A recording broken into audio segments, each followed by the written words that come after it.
Hello दोस्तों, आपके अपने यूट्यूब चैनल यूपीएससी नेट में स्वागत है। मैं तरुण गुप्ता। आज द हिंदू न्यूज एनालिसिस की करंट अफेयर्स की बात करेंगे। आज की जो हमारी खबरें हैं बहुत ही ज्यादा पॉपुलर है। आज की जैसे कि हमारी पहली खबर है रेल संशोधन विधेयक 2024। अब ये रेलों में ट्रेनों में संशोधन विधेयक हो चुका है रेल विभाग में, इसको देखना इंपॉर्टेंट है तो इसकी बात करेंगे। चंडीगढ़ में 3 नए क्रिमिनल कानून को पूरी तरह से लागू कर दिया गया है और भारत के प्रधानमंत्री ने हरी झंडी भी दिखा दी है इसके लिए। तो इन 3 क्रिमिनल कानूनों को हम यहाँ पर ध्यान देंगे। MH-60R हेलीकॉप्टर, MH-60R हेलीकॉप्टर का नाम है। ये हेलीकॉप्टर इतना चर्चा में क्यों है, कहाँ से लिया है हमने, स्वदेशी है या विदेशी है, इसके बारे में समझेंगे। चौथी जो करंट अफेयर्स होगी नास्का जू गिलफिश। अब ये नास्का जू गिलफिश क्या है और ये किस देश से संबंधित है और यहाँ इसका महत्वपूर्ण योगदान क्या है, इसको देखेंगे। अंतरराष्ट्रीय चीता दिवस आखिरी में हमारी छोटी करंट अफेयर्स होगी, लेकिन थोड़ा सा एग्जाम्स के पॉइंट ऑफ व्यू उसको देखते हुए थोड़ा सा हम उसको भी नजर मान लेंगे। तो जल्दी से आप लोग चैनल को लाइक शेयर सब्सक्राइब कर लीजिए जिससे कि आने वाली वीडियोस का आपको नोटिफिकेशन मिलता रहे। हमारा ऐप आ चुका है जिसका नाम डिस्क्रिप्शन में लिंक है, नट लर्निंग ऐप। इसको डाउनलोड करके आप मल्टीपल्स एग्जाम की टेस्ट सीरीज वगैरह ज्वाइन कर सकते हो। आज की जो हमारी पहली करंट अफेयर्स है रेल संशोधन विधेयक 2024। रेल संशोधन विधेयक 2024 जो है वो हाल ही में रेल मंत्री हैं। रेल मंत्री कौन है तो अश्विनी वैष्णव जी हैं। इन्होंने रेल संशोधन विधेयक 2024 को लोकसभा में पेश किया हुआ है। कहां पर, लोकसभा में इन्होंने क्या किया है, पेश किया है। प्रमुख बिंदु क्या है तो यहाँ पर प्रमुख बिंदु समझने से पहले प्रावधान समझें या प्रमुख बिंदु, पहले प्रमुख बिंदु समझ लेते हैं फिर प्रावधान देख लेंगे, ठीक है। भारत में पहली रेल जो यात्री रेल है वो 1853 में शुरुआत की गई थी और वर्ष 1890 में रेलवे का अधिनियम बनाया गया था। रेलवे की शुरुआत लोक निर्माण विभाग का एक अंग के तहत इसको बनाया जाता था या कार्य किया करती थी। वर्ष 1905 का समय आया तो लोक निर्माण विभाग से अलग कर एक नया रेलवे बोर्ड का गठन कर दिया गया था। ध्यान रखिएगा, तो रेलवे बोर्ड का गठन कब किया गया था तो 1905 में किया गया था। एग्जाम में आता भी है ये वाला क्वेश्चन। 1889 में नया रेलवे अधिनियम कानून लाया गया था, लेकिन 1905 के रेलवे बोर्ड कानून को एकीकृत नहीं किया गया जो उसी समय का किया जाना था ये, ठीक। रेलवे अधिनियम 1989 में भारतीय रेलवे बोर्ड अधिनियम 1905 को एकीकृत मतलब इंटीग्रेटेड करने के लिए एक विधेयक को लाया गया था। इसमें 2 कानूनों को संदर्भ लेने की आवश्यकता थी। इस विधेयक के पारित होने से रेलवे की जो क्षमता है और विकास है उसमें वृद्धि हो जाती है। रेलवे जो विधेयक अगर पारित हो जाता है तो रेलवे की जो क्षमता है और विकास है इन दोनों ही चीजों में क्या हो जाती है, वृद्धि होने लगती है। प्रमुख प्रावधान अब हम समझें तो रेलवे बोर्ड एक्ट 1905 के तहत ध्यान रखिएगा रेलवे के संबंध में केंद्र सरकार की जो शक्तियां और कार्य है वो रेलवे बोर्ड में निहित कर दी गई थी, मतलब रेलवे बोर्ड को समाहित कर दिया गया था। यह बिल 1905 के एक्ट को निरस्त करता है और इसके प्रावधानों को रेलवे एक्ट 1989 शामिल करता है। जो लोकसभा में पेश किया गया है ना, जो अश्विनी वैष्णव जी ने पेश किया है, ये बिल ये कहता है कि 1905 के प्रावधान है उस एक्ट को हम निरस्त करेंगे और रेलवे एक्ट 1989 को शामिल करेंगे। इसमें 2 कानूनों को संदर्भ लेने की आवश्यकता कम हो जाती है। कौन कौन से, यह बिल भारतीय रेलवे के मौजूदा जो संगठन ढांचा है, जो इंफ्रास्ट्रक्चर है, उसको बरकरार रखता है और इस विधेयक में रेलवे के जो कामकाज को बेहतर बनाने के लिए कई उपाय किए गए, जैसे कि एक स्वतंत्र नियामक की स्थापना करना, मतलब कि एक इंडिपेंडेंट नियामक को उसकी स्थापना करना। जोन को अधिक अधिकार और स्वायत्तता देना। आपको पता होगा भारत के रेलवे अलग अलग जोन में बटे हुए हैं, लगभग 18 जोन में बटे हुए हैं ना। तो यहां पर क्या करता है कि जोन को अधिक अधिक अधिकार और स्वतंत्रता स्वायत्तता देता है। रेलवे के वित्त को बेहतर बनाने के लिए विशेषज्ञों के सुझाव में यहाँ पर लिखने की लेखांकन पद्धतियों में बदलाव की आवश्यकता है। यात्री किराए को तर्कसंगत बनाने की आवश्यकता है। यात्रियों का जो किराया है उसको भी यहाँ पर एक कुशल बनाया जा सके। ऐसा नहीं है कि अनलिमिटेड किराया बढ़ता चला जा रहा है। माल ढुलाई में सुधार और निजी भागीदारी के माध्यम से राजस्व को बढ़ाना इसका लक्ष्य है। राजस्व तो बढ़ा ही जाएगा, ये तो सीधी सी बात है ना। एक क्वेश्चन है आपके लिए, भारत में पहली जो रेल यात्री है या सेवा है कब की शुरुआत की गई थी तो 1850, 1853, 1855, 1856। इसका आंसर आप लोग कमेंट में जरूर दीजिएगा। कमेंट में आप लोग देते हो ना तो ये 2 चीजें पता चलती है, एक तो आपने क्वेश्चन को पता है या आपको नहीं पता है, दूसरी चीज आप वीडियो कितना देख पा रहे हो ये भी मुझे पता चलता है, जिससे मोटिवेशन भी मिलता है। खैर, नट लर्निंग ऐप आ चुका है, डाउनलोड कर सकते हो। यहाँ पर टेस्ट सीरीज लिखी हुई है, यहाँ पर टेस्ट सीरीज को आप लोग डाउनलोड कर सकते हो, ज्वाइन कर सकते हो। तो अभी इस ऐप को डाउनलोड कर लीजिए, डिस्क्रिप्शन में लिंक है। चंडीगढ़ में 3 क्रिमिनल कानून को पूरी तरह से लागू कर दिया गया है। तो भारत के प्रधानमंत्री मोदी जी ने चंडीगढ़ में जो 3 आपराधिक कानून है उसको राष्ट्र को समर्पित भी कर दिया है। जैसे कि अमित शाह देखो उंगलियों से दिखा भी रहे हैं 3 कानून, है ना, समझते हैं। तो हाल ही में चंडीगढ़ में जो 3 आपराधिक कानून हैं उनको पूरी तरह से लागू कर दिया गया है। इसके साथ ही चंडीगढ़ 3 नए आपराधिक कानूनों को पूरी तरह से लागू करने वाला देश का पहला राज्य या फिर केंद्र शासित प्रदेश बन गया। ध्यान रखिएगा, देश का पहला राज्य होगा, देश का पहला राज्य या केंद्र शासित प्रदेश होगा, ध्यान रखिए, पहला राज्य या यूटीस होगा जिसने तीनों आपराधिक कानूनों को पूरी तरह से लागू कर दिया है। ठीक है, नए आपराधिक कानून 1 जुलाई 2024 से पूरे देश में नए आपराधिक कानून लागू हो चुके हैं। भारतीय दंड संहिता 1860 के स्थान पर भारतीय न्याय संहिता 2023 बनाया गया था। दंड प्रक्रिया संहिता 1973 के स्थान पर भारतीय नागरिक सुरक्षा संहिता 2023 बनाया गया था। भारतीय साक्ष्य अधिनियम 1872 के स्थान पर भारतीय साक्ष्य अधिनियम 2023 बनाया गया था। तो ये जो तीनों कानून बनाए गए थे, चंडीगढ़ करने वाला ऐसा पहला राज्य हो चुका है, ध्यान रखिएगा, जिसने पूरी तरीके से अपने राज्य में या अपने यूट्यूब में उसको लागू कर दिया है, ध्यान रखिएगा।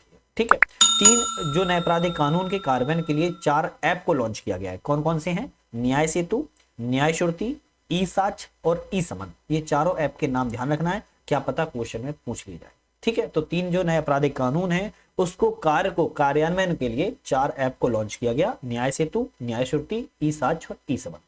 ये जो ई साक्ष्य ऐप है इसके माध्यम से घटना स्थल की सभी वीडियोग्राफी और फोटोग्राफी और गवाही ई साक्ष्य सर्वर पर सेव की जाएंगी और जो तुरंत ही कोर्ट में उपलब्ध हो सकती है। क्या था ना, आपने वो पहले पुरानी वाली मूवी देखी होगी, कोर्ट में जो साक्ष्य जाते थे ना, जाने से पहले उसकी टक्कर हो जाती थी ट्रक से, वो मर जाता था। तो वो नहीं हो पाएगा क्योंकि अब क्या होगा, सर्वर पर अपलोड होगा और जब सर्वर पर अपलोड होगा तो टेंशन नहीं है, कहीं भी कैसे भी उसको दिखा दो। तो ये ई साक्ष्य ऐप जो होगा वो वीडियोग्राफी, फोटोग्राफी और गवाही का सर्वर पर सेव हो जाएगा और तुरंत ही कोर्ट में उसको पेश किया जा सकता है।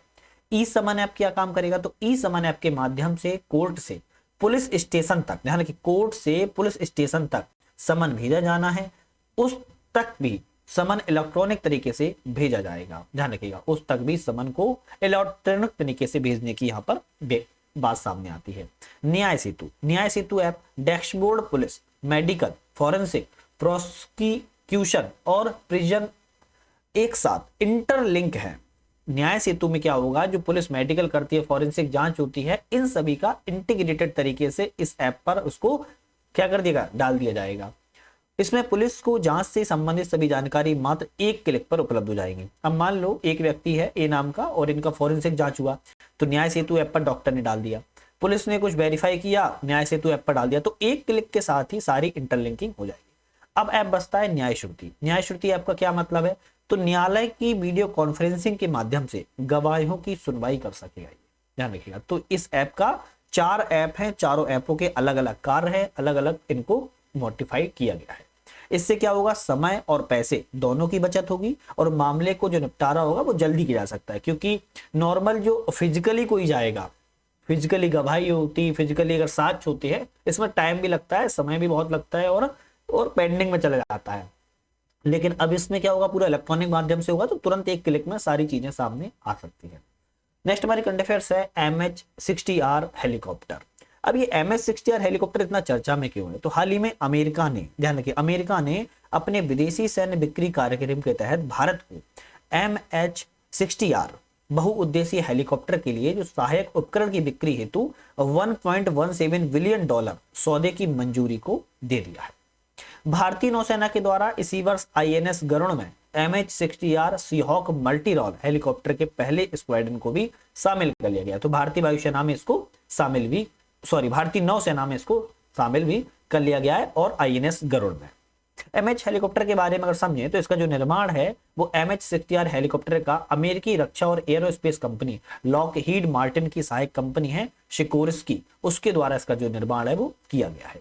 लॉकहीड मार्टिन ने MH-60R सीहॉक हेलीकॉप्टर का, या फिर कह सकती है रोमियो, इसको रोमियो भी नाम दिया गया है, रोमियो को पनडुब्बी रोधी सतही युद्ध विरोधी प्लेटफॉर्मों के रूप में वर्णित किया हुआ है। अर्थात मतलब क्या है, दुश्मन की पनडुब्बी या सतही जहाजों दोनों को यह नष्ट कर सकता है। मतलब कि दुश्मन की अगर पनडुब्बी या सतही जहाज है यह दोनों को तबाह कर सकता है। साथ में तट आधारित सुविधाओं जहाज दोनों में यह संचालित किया जा सकता है, मतलब तटों पर भी और जहाजों पर दोनों जगह इसको टेक ऑफ किया जा सकता है। सी हॉक या ब्लैक हॉक हेलीकॉप्टर एक समुद्री संस्करण है। इसका उपयोग क्या है, तो खोज, बचाव, रिसर्च और रेस्क्यू के लिए, चिकित्सा निकासी कमांड के लिए और नियंत्रण के लिए, मतलब कमांड और कंट्रोल के लिए जो मेडिकल क्षेत्र में होते हैं, और पुनः पूर्ति मिशनों में भी इसका किया जा सकता है।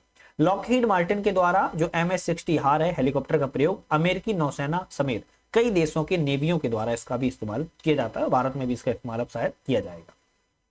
हेलीकॉप्टर 95% उड़ान तत्परता है और उपलब्ध को सक्षम बनाता है, जो किसी भी अन्य समुद्री हेलीकॉप्टर में उपलब्ध नहीं है। मतलब कि 95% इसमें क्या है, तुरंत उड़ान के लिए उपलब्धता और तत्परता है, मतलब तुरंत टेक ऑफ ये कर सकता है, ये इसमें खास बात है। भारतीय नौसेना के लिए MH-60R का महत्व क्या है, इसको थोड़ा समझते हैं। तो सीहॉक्स जो समुद्री सुरक्षा सुनिश्चित करने, क्षेत्रीय स्थिरता बनाए रखने के लिए जो भारत की क्षमता है उसको यह मजबूती प्रदान करता है। इस समझौते से भारत की जो पनडुब्बी रोधी युद्ध क्षमता है उसको उन्नत करने में मदद मिलेगी। साथ में जो वर्तमान में और भविष्य में खतरे हैं उसको रोकने में सुधार की क्षमता में वृद्धि हो सकती है। जैसे कि चीन की हिंद महासागर क्षेत्र में तेजी से बढ़ती जो आक्रामकता है उस समय को देखते हुए ये समझौता भारतीय नौसेना के लिए बहुत ही महत्वपूर्ण माना जा सकता है। तो इस तरीके से चीन जो हिंद महासागर में अपनी आक्रामकता की नीति अपना रहा है, जब भारत के पास सब चीजें होंगी तो भारत भी सक्षम होगा। जब सक्षम होगा तो ये समझौता भारत के लिए फेवर में होगा। तो ध्यान रखिएगा, तो ये सब चीजें बहुत ज्यादा महत्वपूर्ण है। नस्का जियोग्लिफिस क्या है। अब ये जो चित्र आप देख पा रहे हो, तो चित्र में तो आपको ऐसे लग रहा होगा भाई ये कार्टून क्या दिखा दिया, बच्चे ने बनाया हो। खैर समझते हैं। जापानी विश्वविद्यालय के पुरातत्वविदों के द्वारा AI की मदद से, ध्यान रखिएगा किसकी, AI की मदद से दक्षिण अमेरिका के पेरू में नजका रेगिस्तान में 303 नई भूमि आकृतियों की खोज की गई है, जिसको नाम दिया गया है जियोग्लिफिस। ठीक है, नजका भूमि आकृतियों के बारे में अगर बात करें तो जियोग्लिफिस, जियो का अर्थ है पृथ्वी के बारे में और गिल्फ का अर्थ है एक चित्र या प्रतीक होता है। इन भूमि आकृतियों को नजका लाइंस के नाम से भी जाना जाता है। आपने वहां देखी होगी नजका प्लेट भी है, तो उसी के नाम पर पड़ा है नजका लाइंस। इन रहस्यमय कलाकृतियों को लगभग 2000 वर्ष पहले प्राचीन नजका लोगों के द्वारा जमीन पर उकेरा गया था। समझ रहे हो, 2000 वर्ष पहले इस तरीके की आकृति जो प्राचीन लोग हुआ करते थे उनके द्वारा उकेरा गया था। इन कलाकृतियों में पौधों, जानवरों जैसे कि तोते, बिल्ली, बंदर, व्हेल सहित सिर पर टोपी पहनने वाली मानव आकृतियां भी शामिल है। नजका लाइंस की खोज 1920 के दशक में पैदल यात्रियों के द्वारा की गई थी। इसका महत्व की अगर खोज की बात करें तो 1970 के दशक में पुरातत्वविदों का मानना है कि भू आकृतियों या खगोलीय महत्व है। मतलब कि इन आकृतियों से ऐसा अनुमान लगाया पुरातत्वविदों ने कि खगोलीय जो महत्व है इससे दर्शाता है। वर्तमान में पुरातत्वविद इन भू आकृतियों के अनुष्ठानिक महत्व पर बल देते हैं। ये जो भूमि है वो आकृतियां सामुदायिक अनुष्ठानों के लिए पवित्र स्थानों के रूप में कार्य करती हैं, जैसे कि योजनाबद्ध सार्वजनिक वास्तुकला माना जा सकता है। इन नई खोज से भूमि आकृतियों के मुख्य रूप से पंपा में होकर गुजरने वाली जो पगडंडियां हैं उनकी नेटवर्क के साथ में स्थित है और अनुष्ठान और पशुपालन के बारे में जानकारियों को साझा करती हैं। तो एक तरीके से ये कह सकते हो आप, ये जो आकृतियां हैं खगोलीय विषय में जानकारी कुछ देती हैं, ऐसा पुरातत्वविदों का मानना है, और साथ में अनुष्ठान वगैरह के बारे में ये जानकारियां भी देती है। अंतरराष्ट्रीय चीता दिवस। अंतरराष्ट्रीय चीता दिवस के बारे में थोड़ी सी बात करेंगे। वर्ष 2010 से प्रतिवर्ष 4 दिसंबर को, ध्यान रखिएगा 4 दिसंबर को, और कब से, 2010 से हर साल अंतरराष्ट्रीय चीता दिवस के रूप में मनाया जा रहा है। यह दिन चीता की विलुप्ति को रोकने और उसके संरक्षण को बढ़ावा देने के लिए वैश्विक प्रयासों को एक समर्पित पहल है। तो 4 दिसंबर को मनाता है अंतरराष्ट्रीय चीता दिवस, 2010 से मनाया जा रहा है। क्यों मनाया जाता है? चीता की विलुप्ति ना हो सके इसके लिए, उनको संरक्षण में बढ़ावा दिया जा सके इसके लिए मनाया जाता है। चीता की बात करें तो फेलिडे फैमिली का यह हिस्सा है। सबसे पुरानी बड़ी बिल्ली प्रजातियों में से यह एक है। इसका इतिहास 5 मिलियन वर्ष पूर्व के मायोसिन युग भूवैज्ञानिक काल में देखा जाए तो 23.03 से 5.333 मिलियन वर्ष पूर्व से संबंधित है। सीधा आप लोग इतना याद रखो, मैं आपको बताऊं तो 5 मिलियन वर्ष पूर्व का है और साथ में क्या है, मायोसिन युग का है। ठीक है, तो ये जरूर याद रखिएगा। ये विश्व में सबसे तीव्रता से गमन करने वाले स्तनधारी जीव हैं। क्या है, स्तनधारी जीव हैं, बहुत ज्यादा तीव्र गति से क्या करते हैं, गमन करते हैं। ठीक है, और जो कहाँ पाए जाते हैं, अफ्रीका और एशिया के कुछ हिस्सों में ये पाए जाते हैं। ये अफ्रीका में अपने ऐतिहासिक क्षेत्र के 75% अधिक भाग में लुप्त हो चुके हैं। मतलब कि अफ्रीका की बात करें तो 75% अफ्रीका में ऐसा हिस्सा है जहां जो पाए जाते थे वहां से लुप्त हो चुके हैं। और पिछले 2 दशकों में इनकी संख्या की बात करें तो 30% से अधिक गिरावट देखने को मिली है। विश्व स्तर पर नामीबिया में सबसे अधिक चीता है। ध्यान रखिएगा, पूरे विश्व में अगर बात करें, पूरे वर्ल्ड में अगर बात किया है कि चीता कहाँ है सबसे ज्यादा, तो नामीबिया एक ऐसा देश है जहां पर सबसे अधिक चीता देखने को मिलती है। चीता स्थानांतरण परियोजना के तहत 2022 और 2023 में नामीबिया दक्षिण अफ्रीका से चीतों को भारत में लाया गया था। तो आपने मैंने वीडियो बनाई थी, देखी होगी, मध्य प्रदेश में कूनो में जो राष्ट्रीय उद्यान है वहां पर चीतों को जो नामीबिया दक्षिण अफ्रीका से लाए गए थे उनको वहां पर क्या किया गया है, समायोजित किया गया है, उनको वहां पर ट्रांसफर किया गया है। तो चीता भी दक्षिण अफ्रीका नामीबिया से भारत लाए गए और इनको वहां पर पाला जा रहा है। तो सबसे ज्यादा पूरे विश्व में चीता कहाँ पाए जाते हैं, नामीबिया देश में पाए जाते हैं। उम्मीद है सारी सेशन की वीडियो आपको पसंद आएगी, तो आप लोगों ने चैनल को लाइक शेयर सब्सक्राइब कर लिया होगा। साथ में हमारी बहुत सारी वीडियोस आती रहती हैं, डिस्क्रिप्शन में लिंक है और बाकी आप चैनल पे जाके देख सकते हैं। ऐप को डाउनलोड करना मत भूलिएगा, ऐप पे डाउनलोड करके आप लोग टेस्ट सीरीज वगैरह लगा सकते हो। तो आज ही समाप्त करते हैं, वीडियो पे बने रहने के लिए आप सभी का बहुत बहुत धन्यवाद।